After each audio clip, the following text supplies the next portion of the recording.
Si me lo permitís, antes de dar la palabra a las personas que asisten tanto en Zaragoza como en el resto de las oficinas, querría iniciar una serie de preguntas, de dudas que me han surgido a mí. Creo que, que ayudarían un poco a aclarar algunas de las muchas cuestiones que se han hablado en la ponencia y querría hacerlas, pues aprovechando el momento, querría hacerlas, no vaya a ser que después no me dé tiempo, dicho claramente. En primer lugar, desde luego nuestras videoconferencias para los alumnos lo que intentan es que el consumidor intente tenga un criterio propio, que pueda tener alguna noción. Por supuesto que si se acude a un asesor financiero tendrá muchísima más información, pero que pueda tener alguna noción. Entonces, en primer lugar, se hablaba de transparencia, de que pueden informarse sobre las carteras de valores o los plazos de los títulos de renta fija. Y la pregunta es, ¿cómo lo podría hacer un consumidor? Porque claro, el folleto informativo parece que está editado una vez, pero si quiero información actualizada de cuál es hoy la cartera de valores de un fondo de renta fija, ¿cómo lo podría hacer? Con temas tan importantes como saber si tiene preferentes o no. O sea, esa era la primera pregunta que quería plantear.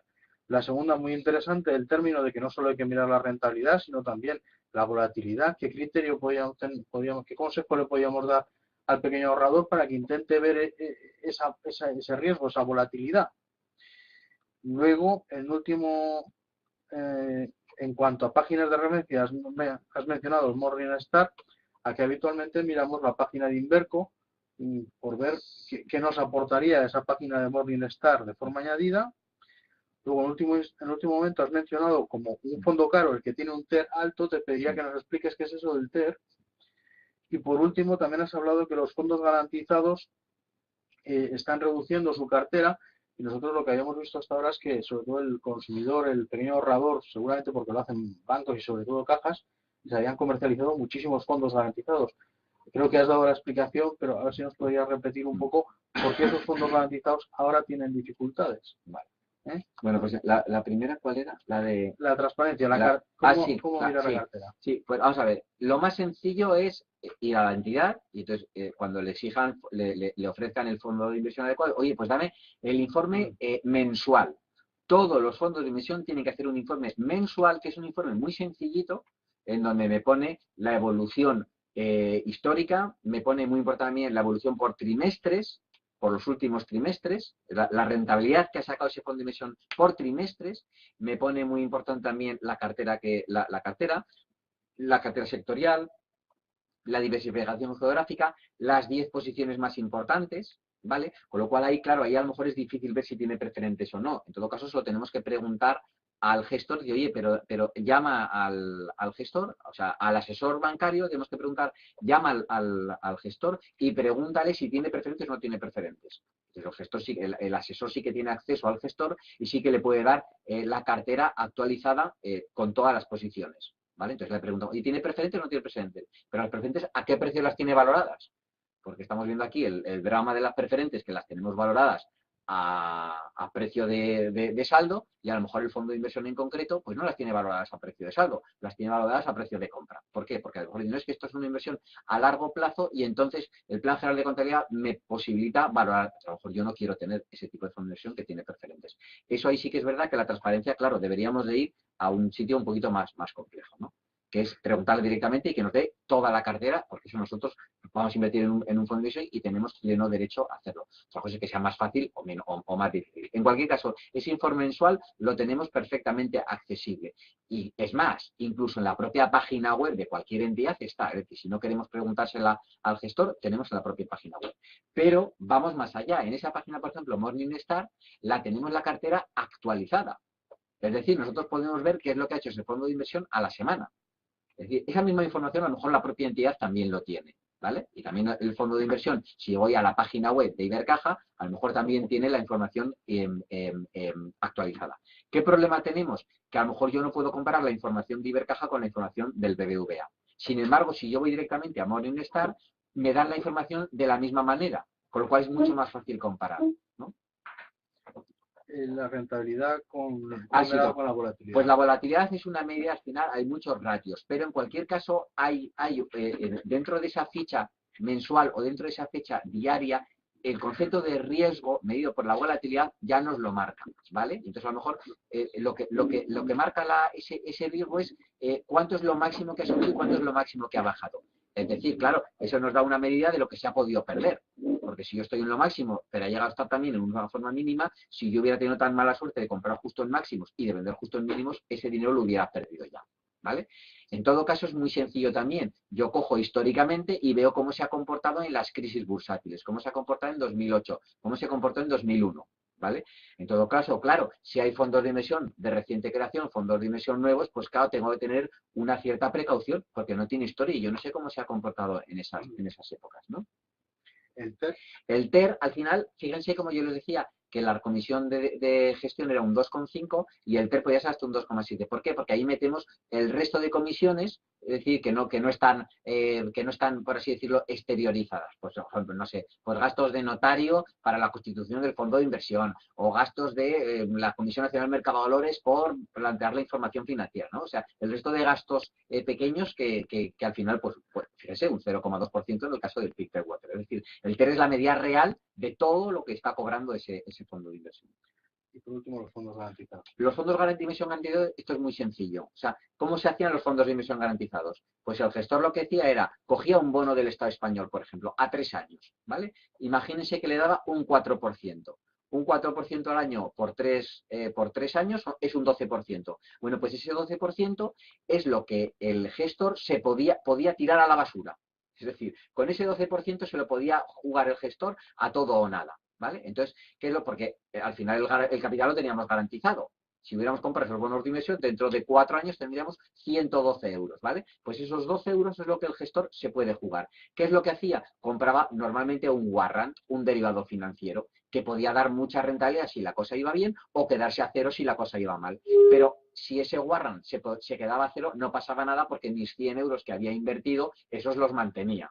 ¿Vale? Claro, ¿qué es lo que pasa ahora? Que los tipos de interés han bajado mucho y claro, no se puede comprar un warrant en esas condiciones, ¿no? Ha bajado mucho la volatilidad, con lo cual los warrants pues son muy caros también, sobre todo los alcistas, y los tipos de interés han bajado, ¿no? Con lo cual ahora es muy difícil ofrecer unas rentabilidades mínimamente atractivas, ¿no? Con los fondos de inversión garantizados. Con lo cual, al final, el fondo de inversión garantizado, pues realmente, claro, ofrece muy poquita rentabilidad. Sí, creo que... Pues no sé si tenéis preguntas entre el público de Zaragoza o el resto de oficinas. Sabéis que para hacer cualquier pregunta basta con que abráis el micrófono y la planteáis. En cualquier caso, las transparencias las tenéis a disposición de todos, las tienen a disposición todos ustedes, con lo cual, si tienen alguna duda o lo que sea, pues ahí también en mi página web o a través del email o a través de Javier, pues cualquier duda que tengan, pues yo tendré mucho gusto también en tratar de responderlas. Por favor, yo voy a hacer una pregunta. Sí. Bueno, Con relación a las participaciones presentes, concretamente las participaciones presentes de la Caixa, las que gracias a Dios tiempo, ¿no? La lucha que hicimos aquí en su día ha sido sincera. Y quería hacer la pregunta en el sentido de que esas participaciones presentes, el cupón lo paga trimestral, lo está pagando una rentabilidad del 3,96. ¿al trimestre? Sí. ¿O al año? Al año, un 3,96 anual. Entonces, tal como están los tipos de interés, y en vista que esa inversión concretamente se recuperará, aquí entendido, en el año 2020, quiero decirte que tal como está la cosa, tal vez, tal como se vaya acercando la fecha, puedan estar valoradas en el mercado, hoy día también tenemos mercado, por encima de su valor. Si yo las quisiera vender, ya saben ustedes que siempre, en este caso, yo concretamente y otros muchos compañeros firmamos en su día una póliza ignorada y con lo cual resaltamos el dinero. Si yo quisiera vender esto, yo tengo capacidad para ir a la Caixa y decir, oiga, me vendan esto. Bueno, eso ya lo tendría que hablar con la Caixa, pero en cualquier caso el mercado de precedentes no es un mercado no es un mercado cotizado en un mercado electrónico, como puede ser, por ejemplo, las acciones. No sé si hablo aquí o mejor. A quien quiera. Sí, ahí también me escuchan. Sí. En cualquier caso, las participaciones preferentes, como gran parte del mercado de renta fija, por ejemplo, el mercado de AIAC es un mercado telefónico.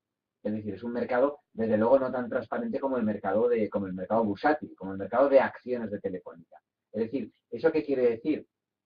Que mientras el mercado era alcista y todo el mundo quería comprar participaciones preferentes, era muy fácil encontrar compradores y vendedores. El problema es cuando no hay nadie que quiere comprar las participaciones preferentes. Entonces, claro, ahí se produce un gap, un agujero entre los que quieren comprar y los que quieren vender. Entonces, usted si va, por ejemplo, a la página web de AIA y si cotizan estas participaciones preferentes en el mercado de AIA, usted verá como una cosa es... Claro, pero una cosa es el precio al que se ha ejecutado la última operación y otra cosa es el precio al que a usted le gustaría vender. Porque a usted a lo mejor le gustaría vender a ese precio y pues es que a ese precio no hay nadie.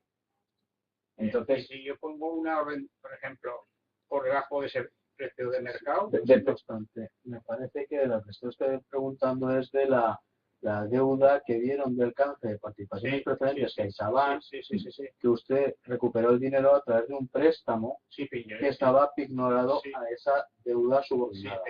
Entonces, esa deuda subordinada, la capacidad para comprarla y venderla, ahora mismo la tiene la Caixa. Usted ha recuperado el dinero.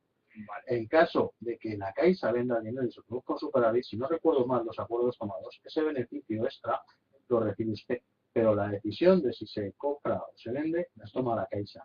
No obstante, habría que acudir al acuerdo para ver si se le puede instar, sobre todo, a que venda en el momento en que la cotización supere el importe del préstamo, ya no tanto por ganar esa rentabilidad, porque digo yo que si usted recupera el dinero a través de un préstamo, no tiene tanto interés ya en la especulación con eso, sino el haber recuperado su dinero, sino de cara a poder decir, mira, vende y cancelamos el préstamo y nos olvidamos del préstamo.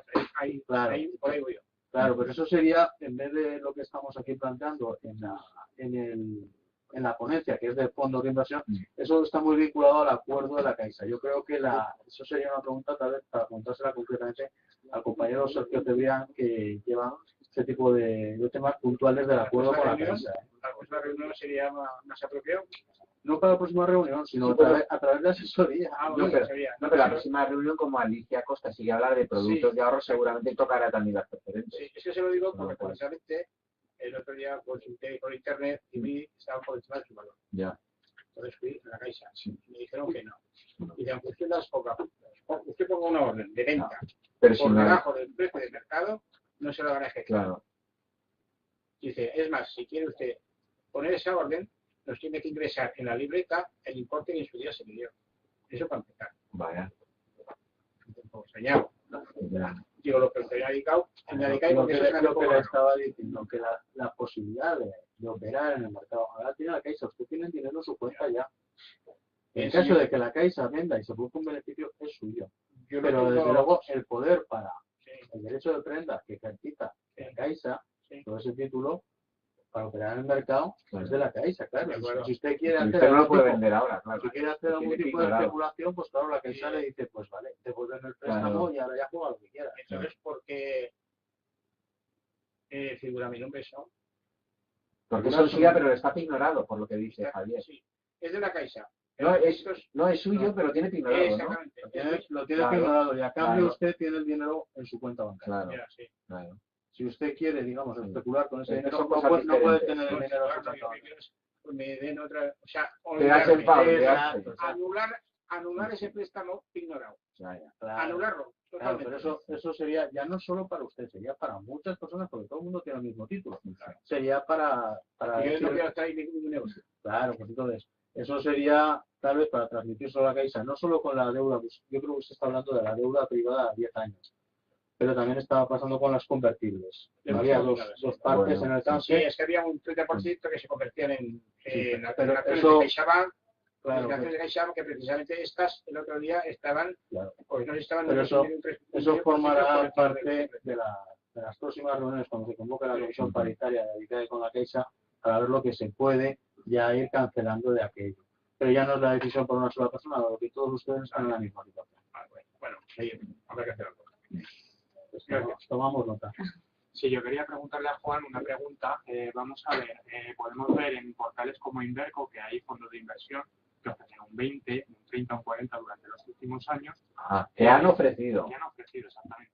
Entonces, mi pregunta es la siguiente. ¿Estos fondos de inversión son accesibles para el común de la gente o tienen muchas barreras de entrada? Para nada. ¿Exigen una cantidad mínima muy alta? Para nada. Para nada. Esto es lo que se llama arquitectura abierta. Entonces, la arquitectura abierta te permite comprar todo este tipo de fondos de inversión en tu entidad, en la gran mayoría de las entidades, incluso a través de Internet. Es sencillísimo. Hay muchos portales web de bancos y de sociedades de valores y bolsa que puedes operar en este tipo de fondos de inversión. Lo único que tienes que saber, sí que es verdad que a lo mejor hay estos fondos de inversión que comentaba el compañero, sí que es verdad que hay fondos de inversión de estos súper buenísimos que andan de este tipo de rentabilidades que tienen dos categorías. Unos que son institucionales y otros que son para particulares. Ahí sí que es verdad, la única diferencia es que el institucional cobra menos comisión de gestión. Claro, y se entiende, porque al ser institucional es un fondo que a lo mejor compran otros fondos de inversión. Ustedes han oído hablar también de los fondos de fondos. Bueno, pues este tipo de fondos compra este tipo de fondos institucionales. Pero es la única forma, es la única diferencia. Pues a lo mejor el fondo normal te cobra el 2,5 y el fondo institucional te cobra el 1,5. Pero al final las rentabilidades, pues una te dará el 30% o te habrá dado el 30% y otro te dará el 29%. Si somos inversor retail minorista, tenemos que comprar el de la comisión de gestión, el de la comisión cara. Eso algunas gestoras, porque la verdad es que depende de cuál sea el banco, tú puedes elegir el fondo de inversión institucional y si el banco le parece bien, pues te puede vender también el fondo institucional, porque no hay ningún otro tipo de barrera, ¿no? Y la mayor parte no tienen ni siquiera comisiones de suscripción de estos fondos que estaba comentando el compañero. Otra cosa son los fondos de inversión garantizados o fondos de inversión con un plazo determinado, que eso sí que suelen llevar comisiones. Pero estos fondos que vemos que tienen rentabilidades astronómicas son perfectamente accesibles al inversor pequeño desde 6 euros. Otra cosa es que tengamos la capacidad de elegir aquel fondo de inversión, pero no nos obnubilemos con este tipo de fondos de inversión y pensamos que los hemos descubierto y que nunca nos había ofrecido el banco y que ahora ya puedo invertir. Ojo, que el riesgo también es importante. Es decir, que estos fondos de inversión que han dado un 30% de rentabilidad, pues a lo mejor pueden perder otro 30%. Estamos hablando de fondos de inversión de renta variable que ya han tenido una rentabilidad extraordinaria, ¿no? Entonces, ¿vale? Pero en cualquier caso son perfectamente accesibles. ¿Hay alguna pregunta desde alguna de las oficinas que están conectadas?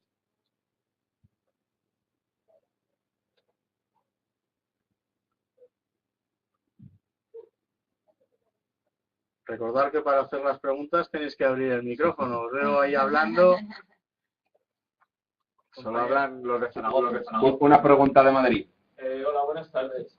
Me gustaría saber si hay fondos de inversión que puedan invertir en obligaciones.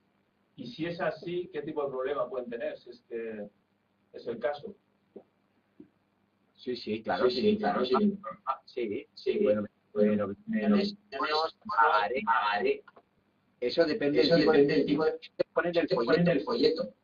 Pero puedes invertir al final, y además es muy interesante la pregunta, porque incluso fondos de inversión de renta fija a corto plazo pueden tener una cartera de tal forma que inviertan un porcentaje pequeñito, imagínate, en obligaciones a 3 años, que eso que significa, como la gestión es a corto plazo, lo que significa es que el resto de su cartera a lo mejor tiene que estar solamente invertida en renta fija a 6 meses para tener una duración media inferior a 1 año.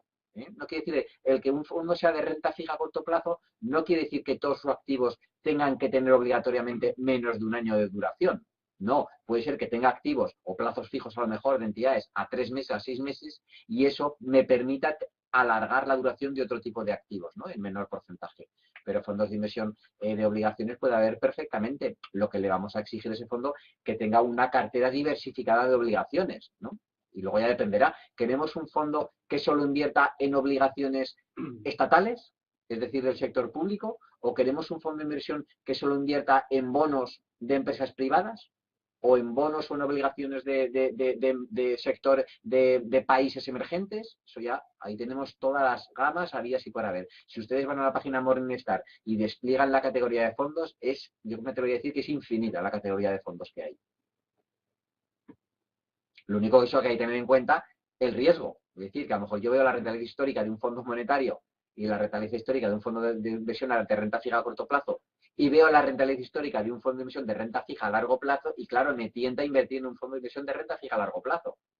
Pero tenemos que ser conscientes que esa rentabilidad, como he puesto en una de las diapositivas, pues si los tipos de interés suben, si el rating de las empresas que hay debajo de ese fondo de inversión se deprecia, o simplemente con que los inversores venden renta fija para comprar renta variable, por ejemplo, o para comprar activos inmobiliarios, pues pueden provocar una depreciación de los activos y entonces una depreciación del valor liquidativo y pérdidas para nosotros como inversores.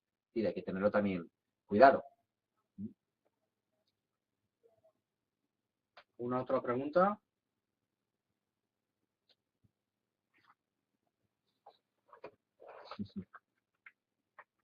Sí, has comentado los fondos de depósitos considerados de renta fija a corto plazo, que ahora parece que se han puesto muy de moda, ¿no? Bueno, pues claro, hay fondos de inversión que son las de renta fija a corto plazo, que un activo en el que pueden invertir son depósitos bancarios. De hecho, hay fondos de inversión en los que pueden invertir solamente en depósitos de entidades concretas. Hay fondos de inversión que, bueno, que cada uno puedes especificar tu política de gestión, y si tú ves adecuado invertir en depósitos a plazo fijo porque el plazo es inferior y porque los tipos de interés son atractivos, pues con tal que lo ponga en tu folleto de gestión y ese folleto sea inscrito en la Comisión Nacional del Mercado de Valores, no hay ningún problema. Claro, porque desde el punto de vista de compararlo con un propio depósito, perdería la garantía del fondo de garantía de depósitos, pero a cambio podrías cancelar el fondo, digamos, con libertad en cualquier momento. Claro, vamos a ver, si nosotros comparamos un depósito a plazo fijo con un fondo de depósitos a plazo fijo, hay pros y contras. Es decir, el fondo de inversión tiene la ventaja fundamental de la fiscalidad. Es decir, tú puedes ir acumulando rentabilidad en ese fondo de inversión, no como en el depósito a plazo fijo, que el depósito a plazo fijo, cuando te pagan los intereses, ya te hacen una retención Hacienda y ya los intereses ya no los vuelves a reinvertir al mismo tipo de interés. En cambio, el fondo de inversión está continuamente reinvirtiendo los intereses. Por otro lado, si tú en algún momento quieres invertir en otro tipo de fondo de inversión, puedes traspasarlo y hay un peaje fiscal. Es decir, no tienes que aflorar intereses por mucho que tú vendas. También la liquidez también es importante. Tú puedes deshacer ese fondo de inversión cuando tú quieras. Cosas en contra, que el fondo de inversión te va a cobrar una comisión de gestión. Es decir, si medimos rentabilidades brutas, no te va a ser nunca, siempre la rentabilidad de los depósitos a plazo fijo va a ser superior a la del fondo de inversión de depósitos a plazo fijo, porque el fondo te va a cobrar una comisión por hacer esa estructura, porque al final el fondo de inversión es una sociedad anónima, tiene que registrarse ante el notario, gastos, tiene que registrarse ante la CNMV, gastos, tiene que emitir un folleto, gastos, lo cual eso al final lo repercute en ese tipo de gastos, lógicamente, entre los partícipes. Y luego, con respecto al fondo de garantía de depósitos, claro, ese es un problema. Lógicamente, los fondos de inversión, como tienen que tener un patrimonio mínimo, no están dentro del fondo de garantía de depósitos, pero los fondos de inversión están diversificados. Es decir, no pueden invertir solamente en depósitos de una sola entidad. Por lo menos tienen que invertir 2 o 3 o 4, ¿no? Y ya son fondos muy concretos, ¿no? La mayoría de los fondos de inversión invierten, a lo mejor, no sé, en un montón de referencias, ¿no? Con lo cual también estás diversificando el riesgo. Es imposible que todas las entidades que tienen un fondo de inversión debajo quiebren, ¿no? No ha pasado nunca en la historia que un fondo de inversión quebrara. Porque la propia diversificación hace casi prácticamente imposible que quiebre. Porque si quebrara un fondo de inversión significaría que ha quebrado prácticamente todo el mercado financiero español o del mundo. Bueno, aquí en la asociación tenemos la experiencia de los fondos inmobiliarios. Bueno, claro, pero es que ese tipo de instituciones de inversión colectiva, yo creo que entraba fuera. De hecho, fíjate que cuando se ha hablado de estadísticas, ponía instituciones de inversión también inmobiliaria, pero yo no he entrado en ellas, porque yo solamente me estaba refiriendo a los fondos de inversión mobiliaria y a los fondos de inversión monetaria. Solamente me he referido, o sea, que los fondos inmobiliarios los saco fuera de lo que yo os he estado contando. O sea, eso no efectivamente tienes razón, eso es otro. Pero fíjate, por ejemplo, hablábamos antes un caso en el que ADICAE estuvo muy implicado, el caso de ABA, por ejemplo, aquí en Aragón. Bueno, pues la gente que tenía fondos de inversión de ABA no tuvo ningún problema. Los traspasó a otra entidad exactamente igual. Y de hecho eran fondos que iban fenomenal. O la gente que tenía acciones depositadas en ABA no tuvo ningún problema. los traspasó a otra entidad y aquí paz y después gloria. Es decir, que al final... Sí, ahí el problema se produjo con un depositario. El con problema un fue, título. claro, pero el problema era en lo que invertía, en lo que te decían de invertir, ¿no? Pero los fondos de inversión no tuvieron ningún problema. ¿Tenéis alguna duda? Sí. Aquí yo entender, ha dicho que no se han, o sea, que los fondos de inversión Sí. no se han hablado por el fondo de garantía. Los fondos de inversión no. Ninguno. No. Los fondos de inversión no. Es el dinero que tiene un partícipe, sí. Es lo que tiene un ahorrador en un banco. El dinero que tiene en cuenta corriente en un plazo fijo. Pero no los fondos de inversión, no. Pero normalmente lo que había comentado mismo de ABA, Sí. has pasado Claro, tradicionalmente, claro. se hace cargo de ese fondo Claro. y haces la solvencia. Exacto. No. La solvencia la tiene siempre. O sea, tenga usted en cuenta que una cosa es, o sea, usted es el dueño de lo que hay debajo de los fondos de inversión. Es decir, usted no le tiene que preocupar que el BBVA sea muy solvente. Usted lo que tiene que preocupar es que si el fondo de inversión invierte en Telefónica, que Telefónica sea solvente. Si el fondo de inversión invierte en obligaciones del Estado español, usted le tiene que preocupar que el gobierno español sea muy solvente. Si invierte en Deus Telecom, que Deus Telecom sea solvente. Eso es lo que le tiene que preocupar a usted. No que la entidad gestora sea solvente. Porque usted no invierte en la entidad gestora. La entidad gestora invierte en activos a su nombre, no a nombre de la entidad gestora. Claro, usted no tiene ningún tipo de riesgo de solvencia de la entidad gestora. La entidad gestora a usted le da igual. Claro, ABA quebró y la gente que tenía fondo de inversión no tuvo ningún problema. El problema es que imagínese usted que ABA hubiera cotizado en bolsa y usted tuviera acciones de ABA. Hubiera perdido todo el dinero, claro. Claro. ¿Alguna duda? Resulta extraño que no haya dudas en Barcelona. El día de las charlas de acciones, todas las preguntas de fondos de inversión. Ahí en AICED. En Madrid creo que quieren preguntar. Ahora. Desde el punto de vista de una... Hable alto. Desde el punto de vista de una actitud de una actitud ahorradora, como los depósitos están tan bajos, aunque tengan lo del fondo de garantías, de alguna forma entiendo o deduzco que se está favoreciendo o invitando a invertir en fondos teniendo en cuenta los riesgos, las rentabilidades. Es decir, para un ahorrador no es mala idea plantearse los fondos. Yo creo que es la única que tenemos. Porque realmente, claro, los plazos fijos cada vez reducen más la rentabilidad. Hombre, la ventaja que tenemos ahora es que no hay inflación. Entonces, como no hay inflación, pues si podemos arañar un 2% de rentabilidad en un depósito de plazo fijo, pues estamos saliendo bien. La inflación está al 0,5, al 0,4, pues bueno, pues estamos saliendo bien, ¿no? Lo que tenemos que hacer, bajo mi punto de vista, es acompasar nuestro horizonte de inversión con nuestro horizonte de necesidades financieras. Es decir, si usted, por ejemplo, dice, mire, yo es que estoy ahorrando porque a lo mejor dentro de 4 o 5 años me quiero comprar una casa. Ahora no es el momento, pero prefiero ahorrar. Y dentro de 5 años esto a lo mejor se ha solucionado y entonces, bueno, a lo mejor pues me apetece meterme en una entrada para un piso, lo que sea. Bueno, pues entonces, si usted hace plazos fijos año a año, pues claro, está teniendo una liquidez que usted tampoco necesita, porque usted el dinero lo va a necesitar dentro de 5 años. Entonces, a lo mejor, si arañamos un poco de rentabilidad, en vez de invertir a un año, invertimos a 3 o 4 años, estamos arañando rentabilidad. A lo mejor en vez de conseguir un 2, conseguimos un 3. Claro, un 1% más en 4 años es un 4% más de rentabilidad. Que al final eso es coste que tiene usted si no lo consigue, coste que vale su liquidez, ¿no? El ir haciendo este tipo de operaciones, ¿no? Otra opción que es invertir en renta variable. Claro, renta variable, la bolsa ha subido mucho en estos últimos días, ¿no? Entonces, a fecha de hoy, ¿es óptimo? Hombre, pues yo, para un inversor que invierta 5 años, yo creo que sí. Fondos de inversión, como hemos visto, ¿no? Fondos de inversión buenos, fondos de inversión que, oiga, en las épocas de crisis lo ha hecho mal, pero menos mal que su índice de referencia, y en las épocas buenas lo ha hecho mejor que su índice de referencia, ¿no? Ahora, ¿en qué porcentaje? Bueno, pues a lo mejor no es descabellado decir, mira, pues si yo nunca he invertido en renta fija, oye, pues empiezo el primer año, invierto un 10% en renta variable y un 80% trato de alargar un poco el plazo fijo, ¿no? Y trato de hacer un plazo fijo que me dé más rentabilidad, porque como yo no la voy a necesitar en 5 años, pues voy a tratar de conseguir, le voy al banco menos liquidez para mí, y eso se lo voy a cobrar a base de rentabilidad, ¿no? O intento comprar, en vez de un depósito a plazo fijo, vamos a ver si compro, como usted, como un compañero de Madrid decía, un bono del Estado español a lo mejor, ¿no? Pero hágase una idea, el bono a 10 años paga el 4%. Es decir, que las rentabilidades son muy escasas. El verano pasado que la crisis España iba a quebrar, pues el bono a 3 años pagaba el 6. Ahora el de 10 años paga el 4, ¿no? Con lo cual esas son las referencias que tenemos, ¿no?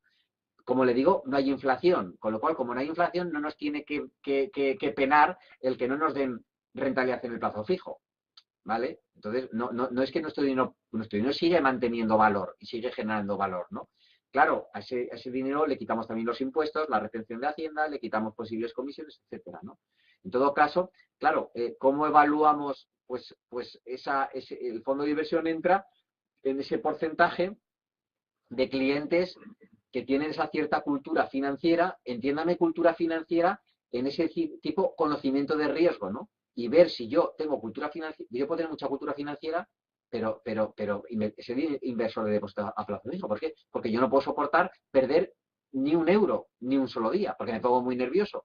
Bueno, pues ese tipo de inversión, pues es que ese es de plazo fijo, ¿no? Entonces, tenemos un poco que acompasar, ¿no? Y tenemos un poco nosotros también que hacer un poco autotest, ¿no? Y examen de conciencia, ¿no? ¿Qué hubiera pasado en 2008? Es que en 2008 la bolsa esto fue un drama.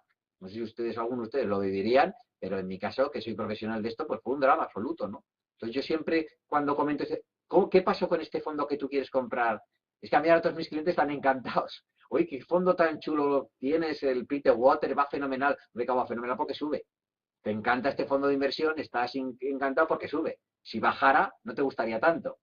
Aunque a lo mejor bajara muchísimo menos que el mercado, ¿no? Es decir, un fondo de inversión que baja el mercado al 20% y el fondo solo baja un 10%, coño, es que hay que invitar a cenar al gestor por ahí, ¿no? A pesar de perder un 10%, ¿vale? Cuando sube un 20% la bolsa y el fondo sube un 30%, pues es que hay que invitarle a cenar al gestor, ¿no? Pero en las dos situaciones, ¿no? Entonces, claro, esto al final, claro, tenemos un poco también que dignificar, ¿no? Un poco la profesión de economista, ¿no? Porque al final los fondos de inversión, claro, la personalización es fundamental. Es decir, esto no es café con leche para todos.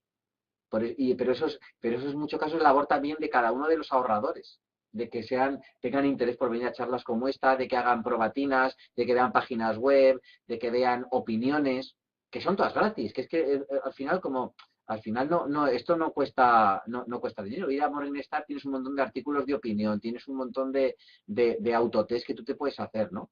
Y sobre todo, ver que al final un fondo de inversión que te da el 30% ya no es que sea accesible a tu perfil, es que tiene también un riesgo. Si ha subido un 30%, significa que puede bajar un 30%. Entonces, claro, ¿eso encaja dentro de mi perfil? Porque fíjese cómo los fondos de inversión de renta fija a corto plazo han subido. O los fondos de inversión de gestión pasiva.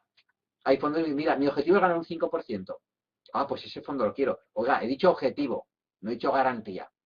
Porque corto plazo digo, le da el 2%, claro, esto es más del 100% de rentabilidad. Entonces, eso es lo que paga el mercado, es lo que paga el mercado. Y eso es el objetivo. ¿Tú te fías del gestor? Bueno, pues lógicamente, si tu objetivo es conseguir un 5%, que puede ser en el peor de los casos, no sé, que pierdas un 5, pero no es que pierdas un 30, ¿no? Entonces, muchas veces el traslado, el trasvase de depósito a plazo fijo tiene que ser también paulatino. O sea, si la vida es muy larga, no podemos pasar de conducir una bicicleta a conducir un todoterreno de estos, en fin, a toda velocidad, que lo más fácil es que le metamos al acelerador y nos estampemos. Es lo más fácil que puede pasar. Si solamente conducíamos bicicletas, pues vamos a empezar bicicleta, vespino, moto, coche, en fin, hacerlo de forma progresiva.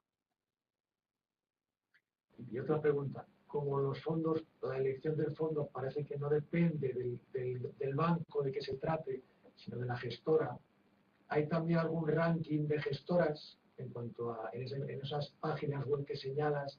¿Hay gestoras que lo hacen mejor que otras? ¿Hay alguna referencia en ese sentido o da un poco igual?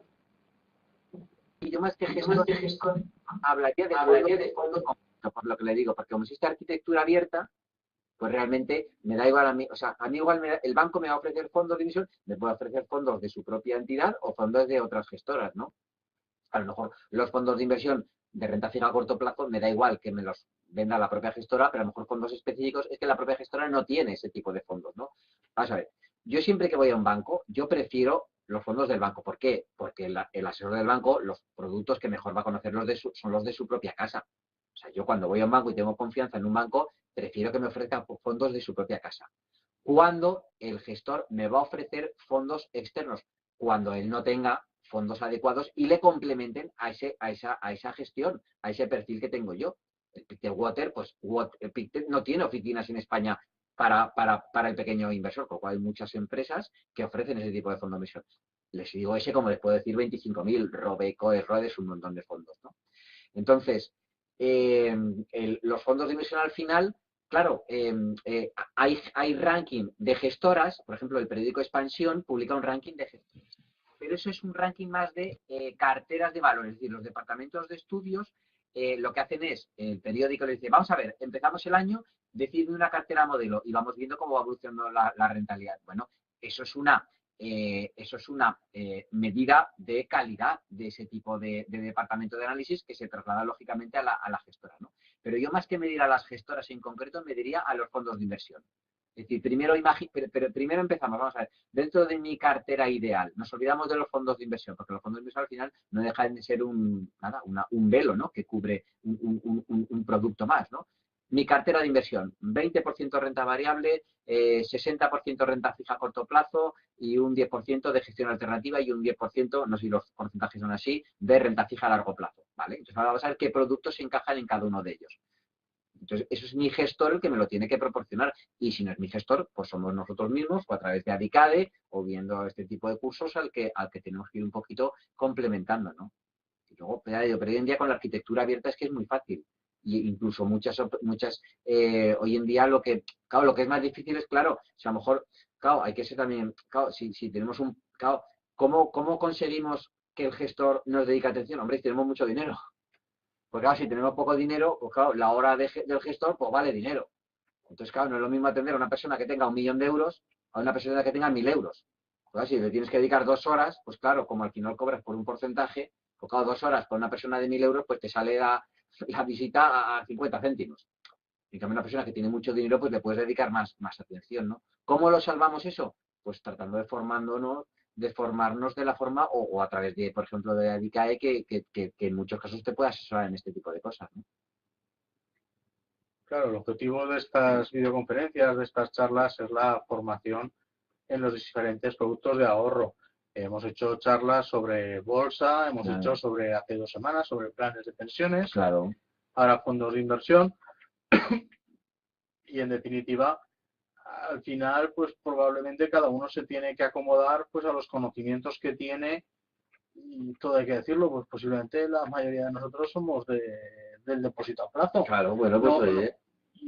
Yo, por ejemplo, soy economista, poco más me arriesgo que al depósito a plazo. Pero la idea es poder llegar a superar eso un poco, ¿no? Y con respecto al riesgo de los fondos de inversión, sí que quería plantearte una pregunta. Hemos hablado al principio de que existía poco riesgo en cuanto al precio, que no existía gap. Así nos podrías explicar un poco en qué mercado cotizan los fondos de inversión y si hay algún riesgo, por ejemplo, como ocurre en bolsa, de que salga el fondo de un mercado continuo y que tengamos algún problema de liquidez.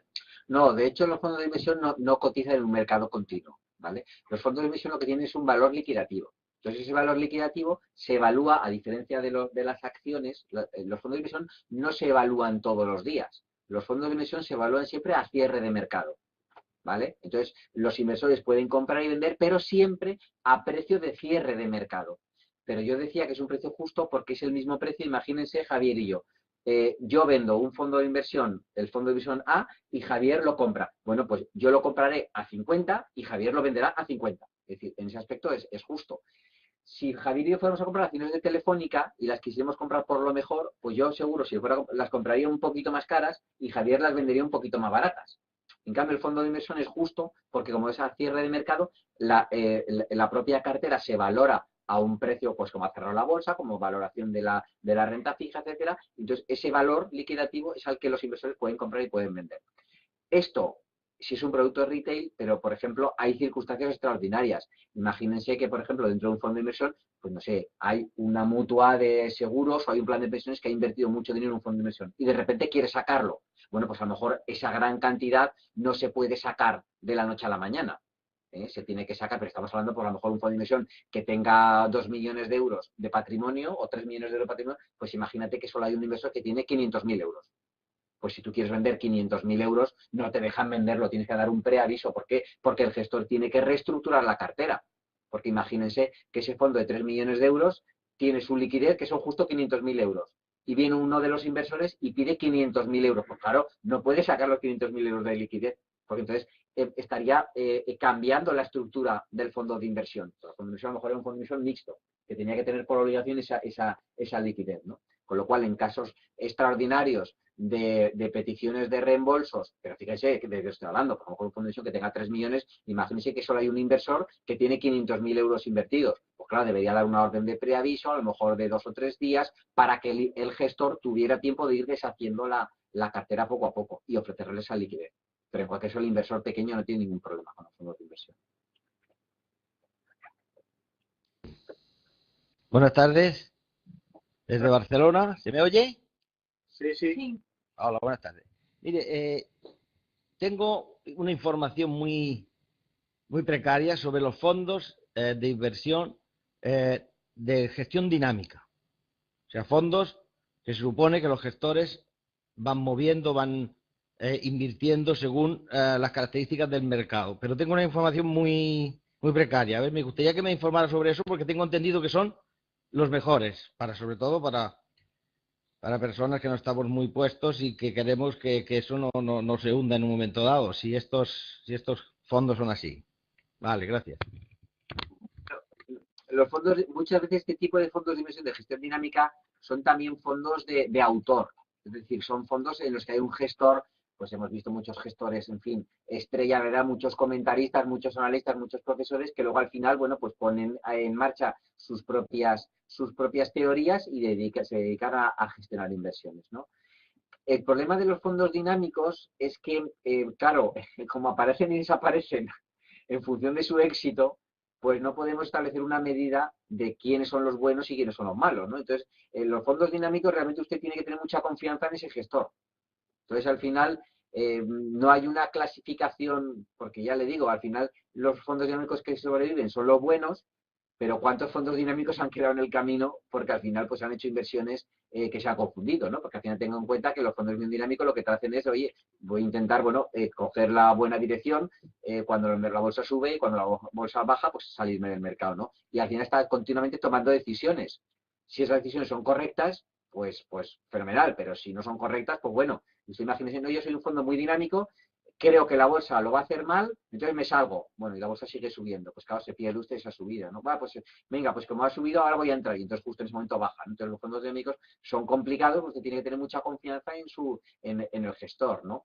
Otra cosa son los fondos de gestión pasiva, en donde ahí sí que ya es mucho más fácil a través de diferentes estrategias conseguir una rentabilidad más acorde con el perfil del inversor, más conservadora, ¿no? Lo que no quiere decir, lógicamente, que no se pueda perder dinero también, ¿no? En cualquier caso, los fondos dinámicos, pues como todo en la vida, ¿no?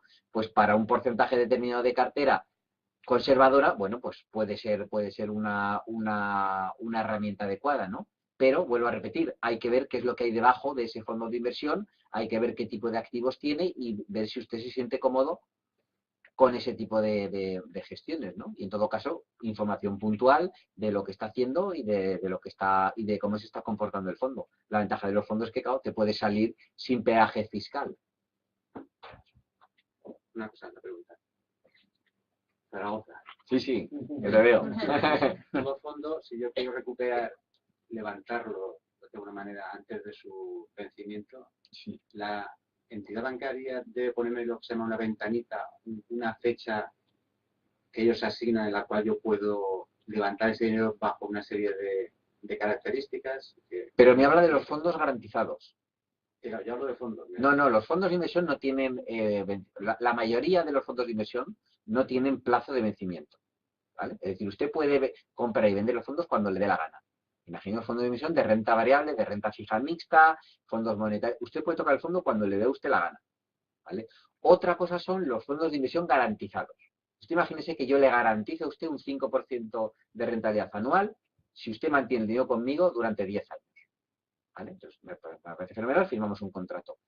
En ese contrato yo puedo decirle a usted, y no obstante, no se preocupe, que una vez al año, si usted quiere salirse del fondo, yo le abro una ventanita durante un día al año en el que las condiciones son, pues que no le cobro comisión de reembolso y que en vez de darle un 5 le doy un 4. Me lo estoy inventando. Bueno, pues si eso lo pone el folleto, fenomenal.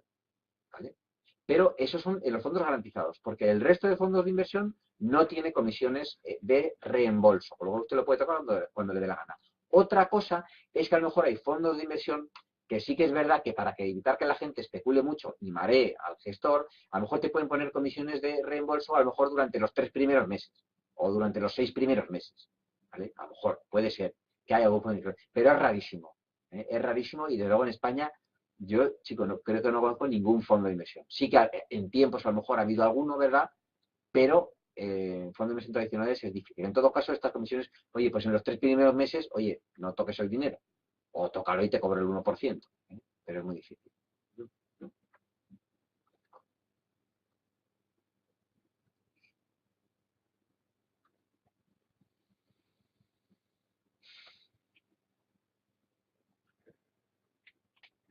¿No tenemos más preguntas?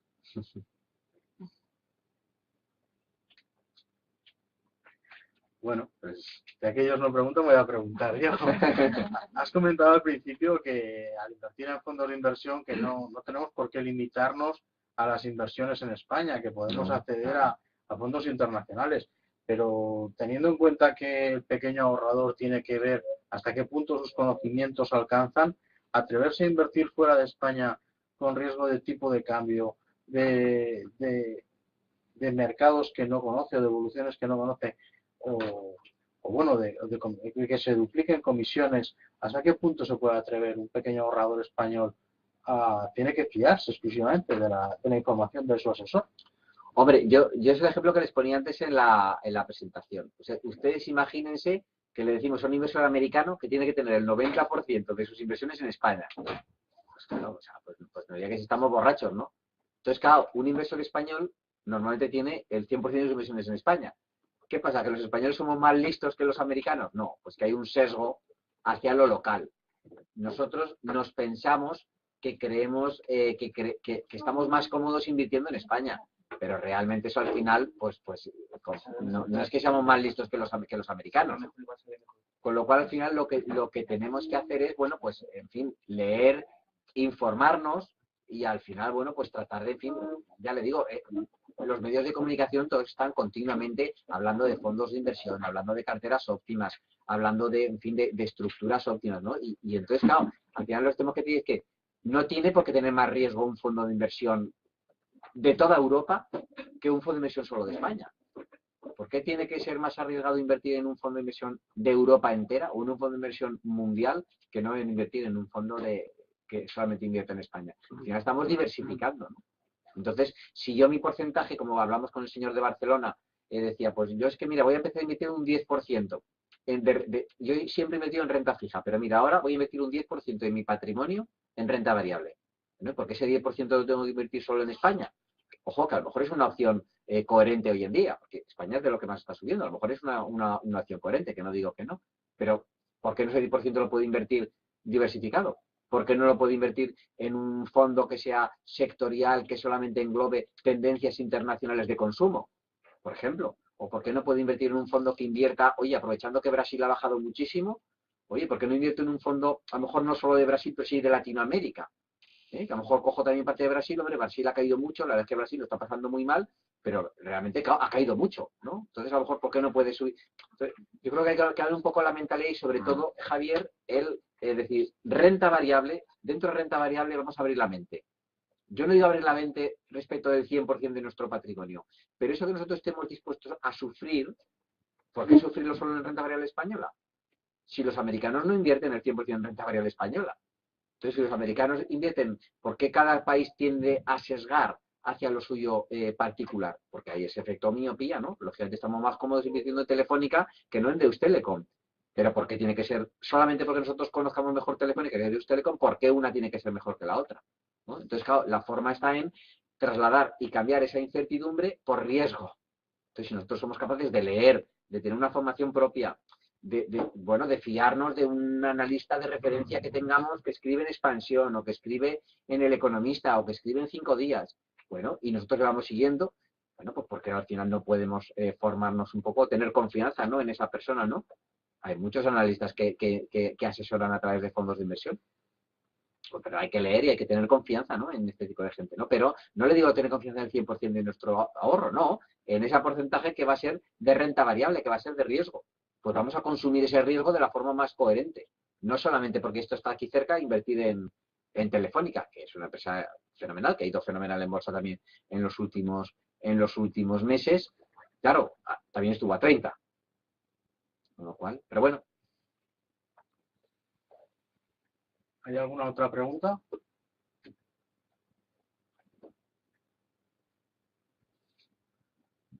Pues si os parece, vamos a cerrar la videoconferencia dándole las gracias a Juan Rollo por su exposición y todas las dudas que nos ha solucionado.